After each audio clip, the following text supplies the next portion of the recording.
Lebanon declares truce to pave way for release of troops held by Islamic State of Iraq and the Levant as Syrian army and Hezbollah halt separate battle. Lebanon's army has announced a ceasefire in its offensive against Islamic State of Iraq and the Levant fighters at the country's northeast border with Syria.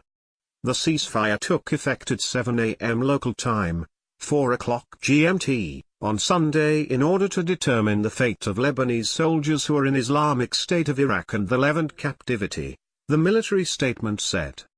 Reporting from Beirut, Al Jazeera's Mohammed Jamjoom said that the ceasefire was a significant development in Lebanon, given that the army seemed very confident just a couple of days ago that they were going to rid those areas of the last remnants of Islamic State of Iraq and the Levant fighters. Now the Lebanese government is sending out a message that they care for their soldiers, and are trying to ensure that these soldiers can be released as quickly as possible, he said. The fate of 9 soldiers that Islamic State of Iraq and the Levant, also known as ISIS, took captive then remains unknown.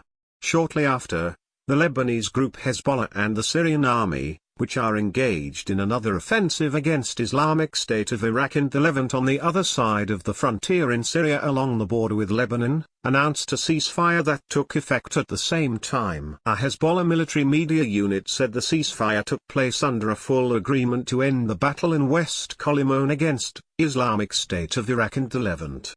At the time of writing, there were no reports of Islamic State of Iraq and the Levant fighters failing to submit to both ceasefires. The Lebanese army has been battling Islamic State of Iraq and the Levant fighters in their last border foothold, near the town of Ras Baalbek. The assault began last week, coinciding with the Hezbollah and the Syrian army offensive in Syria's western Colimon region.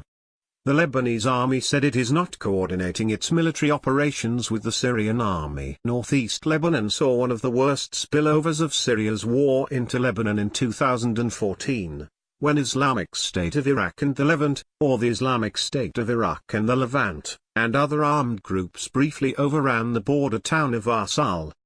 Any coordination between the Lebanese army and either the Syrian army or Hezbollah would be politically sensitive in Lebanon and could jeopardize the sizable U.S. military aid the country receives. Last week, Lebanon and Hezbollah each announced they had made significant gains against Islamic State of Iraq and the Levant fighters, driving them back into a smaller part of the arid hills on the border.